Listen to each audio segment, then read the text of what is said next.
Alright दोस्तों, welcome back to another video and जैसे कि हम सब जानते ही हैं कि क्या चल रहा है पूरे जियो पॉलिटिक्स में और कैसे बेसिकली ये सारी चीज़ें लिंक्ड हैं ग्रेट पावर राइवलरी पे।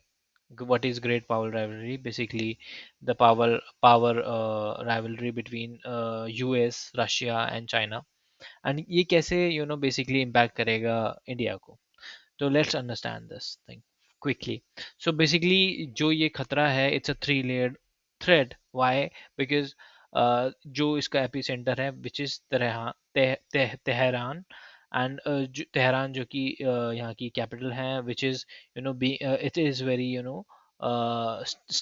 स्टेबिलिटी पॉइंट ऑफ व्यू से अभी लोएस्ट पॉइंट पे चल रही है ये जगह, बिकॉज ऑफ द रेवोल्यूशन। वहाँ के जो लोग जो हैं प्रोटेस्ट कर रहे हैं अगेंस्ट देयर गवर्नमेंट। बेसिकली जो ये सब चीज़ें एक्टिविटीज़ हैं, these are the consequences of June 2025 war with Israel and reimpose UN sanction, जो कि ईरान के ऊपर लगाए गए थे यूएन द्वारा, जिसकी वजह से वहाँ की करेंसी रियाल कोलैप्स कर गई। And this has triggered the protest across 27 province in Iran. Okay. अब दूसरा इसका लेयर है बेसिकली अ ग्लोबल रिंग, जो कि ग्लोबल रिंग क्या है? It's a rivalry between Washington, Beijing, Moscow, यानी कि US, China and Russia. So great power competition, it has intensified. US Trump is weighing strong option including strikes, air strikes वगैरह करने की बात कर रहा है यूएस। कहाँ पे? यहाँ पे न्यूक्लियर पावर प्लांट्स पे, जो कि ईरान में बन रहे हैं, डेवलप हो रहे हैं secretly. And while Russia and China move to shield the regime to protect energy routes and military transaction. China और रशिया जो है एक तरीके से अलाय हैं किसके? ईरान के। And they are trying to protect the regime because of energy routes and military transaction. ये पढ़ेंगे हम कैसे, क्यों, और इसके इसके इम्पैक्ट क्या होंगे न्यू दिल्ली यानी कि इंडिया पे। बिकॉज इंडिया जैसे पार्टनर जो हैं, जो कि ईरान से 80% ऑफ ऑयल इम्पोर्ट डिपेंडेंसी रखते हैं, इनके ऊपर क्या इंस्टेबिलिटी आएगी, क्या इम्पैक्ट आएगा अगर ये सारी चीज़ें हिलती हैं, तो ये पूरा रिजाइम हिलता है तो। और उसके प्रोजेक्ट्स लाइक चाबहार पोर्ट पे क्या नेगेटिव इम्पैक्ट पड़ेगा, तो वो भी हम समझेंगे। सो बेसिकली जनवरी 26 में ये पूरा प्रोटेस्ट आउटबर्स्ट हुआ बेसिकली। लेकिन ये दिसंबर में ही देखने को मिल गया था हमें, 28 दिसंबर 2025 में ट्रिगर हुआ था। अब तक टोटल जो है इतने 500 648 डेथ एस्टिमेट लगाई गई हैं। इतने 10,000 से ज़्यादा लोगों को अरेस्ट किया गया है। 100% इंटरनेट ब्लैकआउट कर दिया गया है। So this is what it has happening in the Iran so far. So basically Iran की इकोनॉमी को अगर हम थोड़ा सा पढ़ें ऊपर ऊपर से, तो इट्स लाइक मैक्रो फेलियर की बात करें तो रियाल जो इनका रुपी था, डिवोल्यूशन हुआ है 50% से। ठीक है, रिकॉर्ड लो गया है अब तक। ठीक है, और इन्फ्लेशन 50% से बढ़ चुकी है। तो this is what is happening right now. Food prices 70% से बढ़ चुके हैं इन्फ्लेशन की वजह से। इलेक्ट्रिसिटी एंड वाटर की क्रॉनिक स्टोरेज देखने शॉर्टेज देखने को मिल रही है। So this is what it is happening currently in Iran. सो ये क्यों हुआ था? हमने देखा कि जून 25 में एक 12 दिन की वॉर हुई थी, जिसने क्रिटिकल इंफ्रास्ट्रक्चर को डैमेज कर दिया। इसराइल के साथ हुई थी ये वॉर। एंड पोस्ट वॉर के बाद sanctions and crumbling infrastructure, basically UN ने सैंक्शन री इम्पोज कर दिए। Diplomatic isolation in Lebanon and Iraq. ठीक है, so this is why things got verse. And Jain 26 में मास प्रोटेस्ट हमें देखने को मिला। इसकी वजह से कॉन्सिक्वेंसेस थे because of the post war vacuum.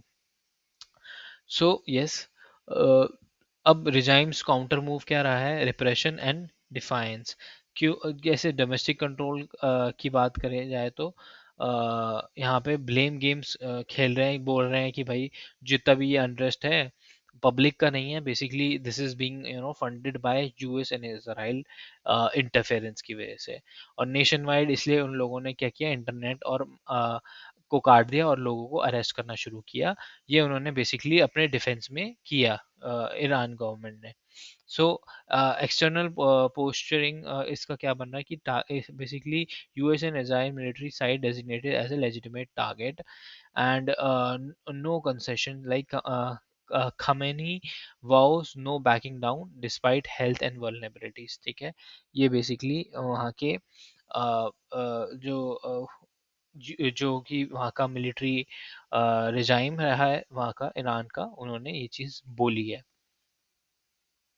So basically क्या है कि nuclear leverage the rebuilding under the fire. So basically despite लिखा है डिस्पाइट डैमेज सस्टेन्ड इन 2025 स्ट्राइक, यहाँ पे एयर स्ट्राइक करके जो था इनके न्यूक्लियर फैसिलिटीज़ को, जो कि सीक्रेटली बना रहे थे, उनको तबाह कर दिया गया था, indicating are determined rebuilding efforts, ठीक है। लेकिन इसके बावजूद भी इनको सीक्रेटली दोबारा से रीबिल्ड किया जा रहा था, ठीक है। और nuclear advancement act as a regime insurance and implicating western intervention, ठीक है। ये बता रहा है कि कोई ना कोई west basically nuclear advancement act as a regime insurance implicating western intervention, ठीक है। सो वॉशिंगटन का स्टांस इस पे क्या है, बेसिकली यूएस का कहना है कि there is a pressure and opportunism कैसे कि ट्रम्प की स्ट्रैटेजी रही है कि एक्सप्लॉइट करो इस प्रोटेस्ट को टू फोर्स कंसेशन और चेंज। सो बेसिकली या तो इस रिजाइम को कम्प्लीटली चेंज कर दिया जाए या अपनी शर्तें मनवा लो, ठीक है। और स्ट्रॉन्ग ऑप्शंस क्या है on table, like drone strike या साइबर अटैक, स्टारलिंक, ये सारे टैक्टिक्स यूज करने को कह रहा है यूएस, राइट। और कांस्टेंट क्या है, explicit avoidance of ground troops and priority on the air and cyber security. So basically ये सारी चीज़ें हैंगी कि कोई भी हम अपना ग्राउंड ट्रूप्स नहीं भेजेंगे, and priority on the air and cyber security.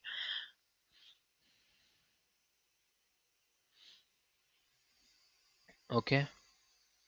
China और रशिया का क्या स्टांस है, it's basically China is a strategic partner with Iran, why motivation है प्रोटेक्टिंग 25 इयर्स ओल्ड पार्टनरशिप, और उनका जो चाइना का जो बेल्ट एंड रोड इन्वेस्टमेंट हुई है ईरान के अंदर, उसको प्रोटेक्ट करने के लिए China want to shield the Iran. So action क्या opposes external interference to prevent energy supply shocks. So basically Iran जो है पूरे वर्ल्ड को क्रूड ऑयल सप्लाई करता है, एंड अगर कुछ भी इंटरफेरेंस होगा यहाँ ईरान में, तो it will no supply shock the supply of energy supply chain, okay. और Russia is a transactional partner, motivation है retaining Iran as a supplier, ठीक है। And drones for Ukraine, so and ये सारी चीज़ें जो है ईरान से जुड़ी हुई है। Provides diplomatic covers to UN, ठीक है, at UN unlikely to intervene military due to the resource constraint, ठीक है। ठीक है, बट वो मिलिटरली इंटरवीन नहीं करेगा ईरान में। सो this is it, resource constants की वजह से रशिया के। अब इसका रिपल इफेक्ट क्या है इंडिया के ऊपर, ये देखते हैं। Basically new new Delhi balance vital energy needs with strategic partnership. So energy trade flow India से आता है, ईरान का 80% ऑयल इंपोर्ट करता है इंडिया, ठीक है, ईरान से। ट्रेड की बात करें तो बायलैटरल एक्सचेंज जो है अच्छे खासे हैं इंडिया और ईरान के। और बात करें सेफ्टी की तो 10,000 से ज़्यादा Indian nationals are in Iran currently. So new Delhi Delhi advocates for restraint, इसको रोकने की ही बात करती है, avoiding picking sides between US and partners and Iran connectivity, ठीक है। इकोनॉमिक इम्पैक्ट क्या पड़ेगा बेसिकली इंडिया के ऊपर अगर ऐसा होता है तो, अगर ऐसा होता है ईरान के ऊपर, अगर कुछ भी एक्सटर्नल इंटरफेरेंसेस होते हैं या फिर इंस्टेबिलिटी आती है, तो बेसिकली यहाँ पे आपके ऑयल के प्राइसेस जो हैं बढ़ जाएंगे, एंड ऑयल के प्राइसेस बढ़ेंगे तो आपकी जीडीपी ग्रोथ स्लो डाउन हो जाएगी, एंड इन्फ्लेशन इंक्रीज करेगा, जिसकी वजह से ये टॉप सेक्टर्स जो हैं अफेक्ट करेंगे, जो कि है transport, house hold and industrial manufacturing, ठीक है। Supply coin chain and corridor disruption तो होगा, वो अलग है, जैसे कि द कॉस्ट ऑफ रिस्क जो है, ship cost up to shipping cost जो है बढ़ जाएगा आपका 15 से 20%, ठीक है।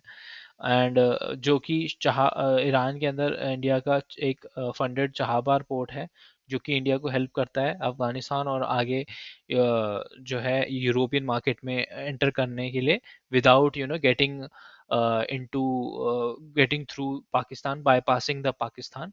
ठीक है, और ये सारी चीज़ें और जो इंडिया का INSTC रूट जो है which is a strategic corridor, ठीक है, and Chabahar port is also the part of this corridor. तो जो कि यूरोपियन मार्केट में जाने के लिए एक बहुत ही स्ट्रैटेजिक रूट है इंडिया के लिए, है ना, बाईपासिंग द ये दिस योर पाकिस्तान।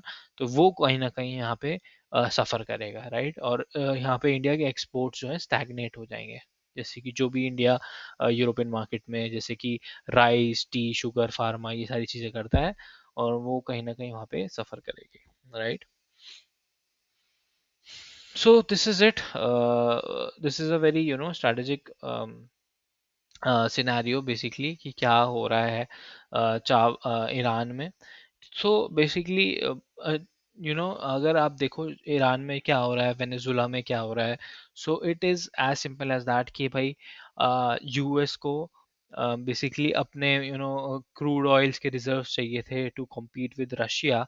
सो उन्होंने वेनेजुला में इंटरवीन किया और वहाँ पे एक्वायर कर लिया वहाँ के ऑयल रिसोर्सेज को। उनको बेसिकली चाइना से compete करना था इन चाइना की डोमिनेंस के अगेंस्ट जाना था in the rare earth minerals resources में। तो उन्होंने ग्रीनलैंड को अक्वायर करने की कोशिश कर रहे हैं, क्योंकि ग्रीनलैंड का जो रेयर अर्थ मिनरल रिसोर्सेज हैं वो अभी तक अनटैप्ड है, अनएक्सप्लोर्ड हैं, तो US can utilise that as well.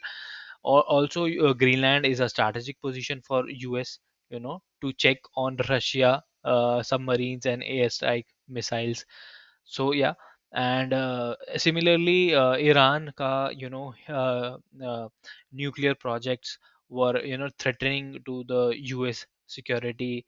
So again US in a very strategic position with Israel, जहाँ पे वो एक मौके की तलाश में कि कब अंदर इंस्टेबिलिटी और ज़्यादा बदतर हो जाए और they get get control, and they get a chance to destroy all the nuclear facilities of Iran again.